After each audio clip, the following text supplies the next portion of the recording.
My YouTube channel Kinjal Raj classes. आज का topic है कोडिंग डिकोडिंग। तो ये फ्रेंड्स, कोड होता क्या है? कोड ये जब हम सेकंड पर्सन से इस तरह से बात करते हैं कि थर्ड पर्सन को कुछ भी समझ में ना आए, तो वो कहलाता है कोड। और ये कोड आपको और जिससे आप ये बात बोल रहे हो, इट मीन सेकंड पर्सन, सिर्फ आप दोनों को ही ये कोड पता होता है। तो ये तो जनरली कोडिंग की बात हो गई, लेकिन रीजनिंग में इसका क्या काम है? तो रीजनिंग में कोडिंग डिकोडिंग के किस टाइप के क्वेश्चंस आते हैं, उनको किस तरीके से सॉल्व करना है, वो आज हम इस वीडियो में देखेंगे। तो गाइस, इस वीडियो को प्लीज़ पूरा देखिएगा ताकि आपको सारे टाइप्स अच्छे से क्लियर हो। तो अब हम चलते हैं अपने टॉपिक पर, बट फ्रेंड्स उससे पहले चैनल को ज़रूर सब्सक्राइब कर लीजिए और अगर वीडियो पसंद आए तो उसको लाइक्स या थम्स अप ज़रूर दीजिएगा। Now let's go to our topic. Friends, coding 3 types की होती है: letter coding, number coding, substitutional coding. Letter coding में होता है कि जब किसी भी वर्ड्स का कोड लेटर में ही दिया गया हो तो वो आता है लेटर कोडिंग टाइप में। नंबर कोडिंग में होता है जब किसी भी वर्ड का कोड आपको नंबर में दिया जाता है तो वो होता है नंबर कोडिंग टाइप। सब्स्टिट्यूशनल कोडिंग यानी कि सब्स्टिट्यूट, जब किसी वर्ड को आप किसी और वर्ड से सब्स्टिट्यूट करते हो, यानी कि किसी और वर्ड उसका कोड बनाते हो, वो आता है सब्स्टिट्यूशनल कोडिंग में। तो अब डिटेल से पढ़ते हैं इन तीनों टाइप्स को।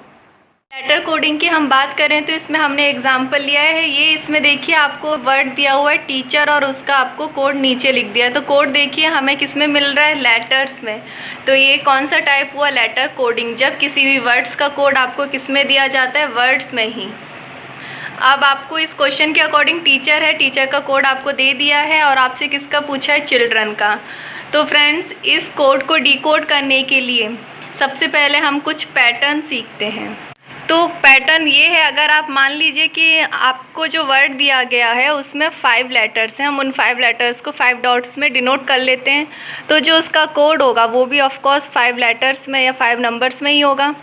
तो आप कैसे पहचानोगे कि जो आपका वर्ड का फर्स्ट लेटर था उसका कोड नीचे वाला ही है? ये भी तो हो सकता है। तो इसके लिए हम कुछ पैटर्न्स देखते हैं। एक पॉसिबिलिटी ये भी होती है कि जो फर्स्ट लेटर है उसका कोड जस्ट उसके नीचे ही दिया गया हो, जस्ट लाइक दिस। और आपका सेकंड पैटर्न ये भी हो सकता है कि ये हमारे 5 लेटर्स हो गए। पॉसिबिलिटी ये भी है कि जो फर्स्ट लेटर है उसका कोड ये वाला हो और ये इस तरीके से मिड वाले का उसके नीचे ही हो सकता है ये पैटर्न भी बने। तो हमें ये पॉसिबिलिटी इसमें देखनी पड़ेगी। नेक्स्ट पॉसिबिलिटी ये भी हो सकती है कि जो हमारा फर्स्ट लेटर है उसका कोड हो सबसे लास्ट का में, इस तरीके से। तो जब आप कोड को डिकोड करोगे तो हमारा पैटर्न ऐसे भी बन सकता है। फ्रेंड्स, ये हमारे कुछ पैटर्न्स हैं, यानी कि कुछ पॉसिबिलिटी है कि किस लेटर का कोड किस नंबर पे दिया जा सकता है। तो अब आते हैं अपने क्वेश्चन पर। क्वेश्चन ये था, अब इसको डिकोड करते हैं। जो हमने अभी पैटर्न सीखे उस पैटर्न से आप देखिए इसमें कुछ क्ल्यू मिल रहा है क्या? टी के लिए देखिए लिखा हुआ है वी, ई के लिए जी, ए का है कोड सी। तो इन सब में कुछ आपको दिख रहा है कि इसको डिकोड कर सकें। तो फ्रेंड्स, ये देखो जो कोड दिया गया है, जैसे टी का है वी, तो आप देखिए टी के बाद क्या आता है? यू। यू को नहीं लिखा है, यू के बाद आता है वी। ऐसे ही ई के बाद आता है एफ़, तो एफ़ नहीं लिखा है, एफ़ को छोड़ के जी। सिमिलरली ए के बाद बी को छोड़ दिया, क्या लिखा है? सी।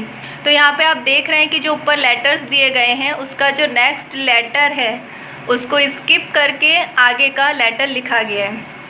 जिस पैटर्न से ये हमने डिकोड किया है उसी तरीके से हमसे जो क्वेश्चन में पूछा है उसी को हम डिकोड करेंगे। सी के बाद क्या आता है? डी नहीं लिखेंगे, क्या लिखेंगे? उसके आगे वाला ई। एच के बाद आई, जे, आई के बाद जे, के, एल के बाद एम नहीं लिखना है, एन। वैसे ही डी के बाद ई आता है, उसको स्किप करना है, क्या लिखना है? एफ, आर, एस, टी, ई के बाद एफ, जी, एन के बाद आता है ओ, पी।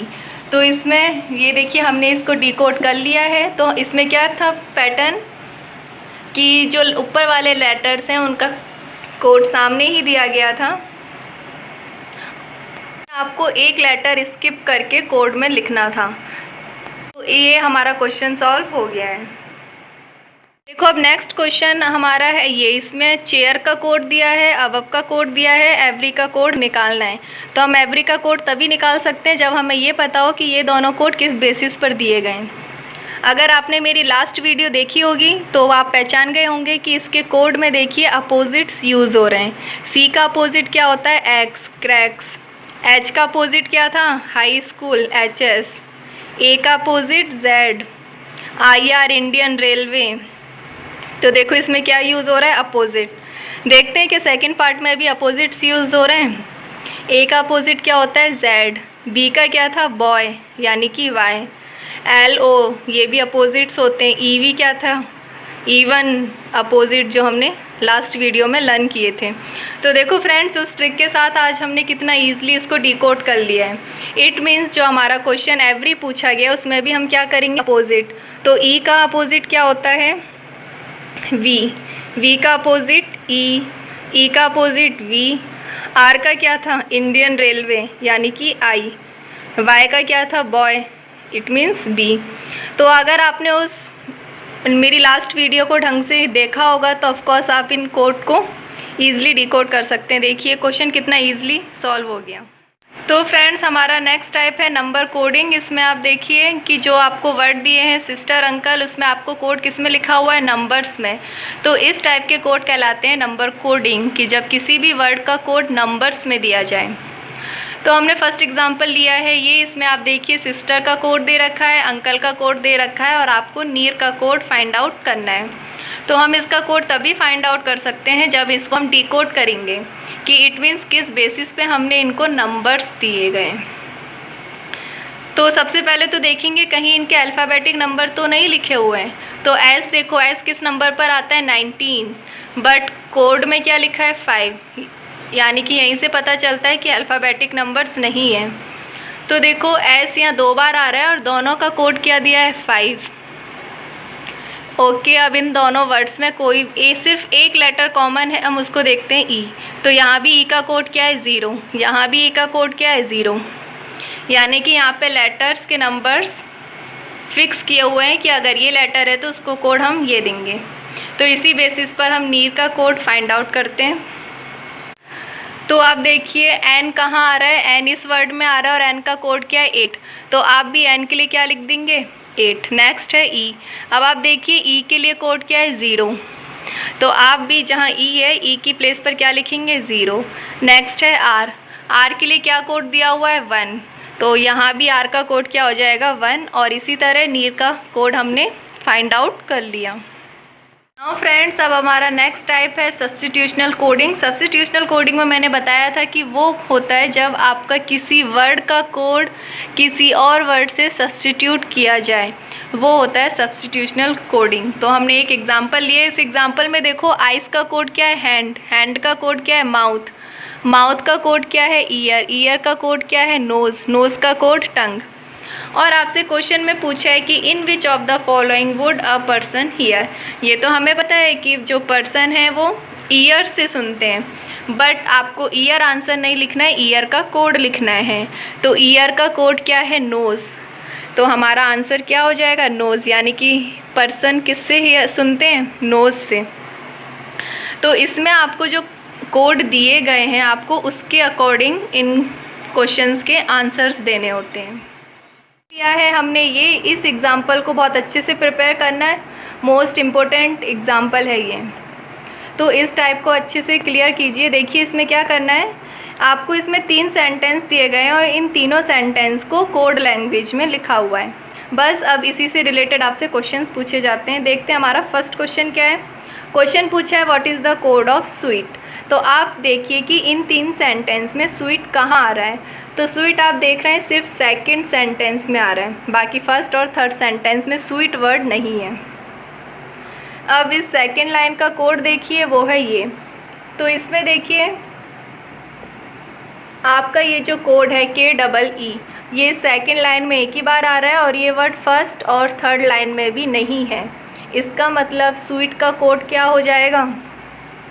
KEE। तो हमारा इसका आंसर क्या हो गया? KEE। अब नेक्स्ट क्वेश्चन पूछा गया 4 इट मीन्स सी किस वर्ड का कोड है। तो हम सबसे पहले कोडिंग की साइड चलते हैं और चेक करते हैं कि सी कहाँ कहाँ आ रहा है। तो ये सी देखो आपका फर्स्ट सेंटेंस में है, सेकंड सेंटेंस में है, थर्ड सेंटेंस में नहीं है। इसका मतलब ये जिस भी वर्ड का कोड है वो फर्स्ट और सेकंड सेंटेंस में आपको मिलेगा। तो अब देखते हैं फर्स्ट और सेकंड सेंटेंस में कौन सा वर्ड कॉमन है। तो ये फ्रेंड्स देखो ईज़िली पता चल रहा है कौन सा वर्ड कॉमन है, जूस, और ये जूस थर्ड लाइन में भी नहीं आ रहा है। इट मीन्स जो SEE है वो किस वर्ड का कोड हो गया, जूस का। तो हमारा सेकंड आंसर क्या हो जाएगा, C, juice. So I hope guys coding decoding का कॉन्सेप्ट आपको क्लियर हो गया होगा। अगर आपको मेरी ये वीडियो पसंद आई है तो प्लीज़ वीडियो को लाइक ज़रूर कीजिए। अगर इस टॉपिक से रिलेटेड आपका कोई क्वेश्चन है या फिर कोई डाउट है तो प्लीज़ उस क्वेश्चन को कमेंट बॉक्स में पूछिए। अगर आपने अभी तक चैनल सब्सक्राइब नहीं किया है तो फ्रेंड्स चैनल सब्सक्राइब कर लीजिए ताकि आने वाली वीडियोस की नोटिफिकेशन आपको मिल सके। Thank you.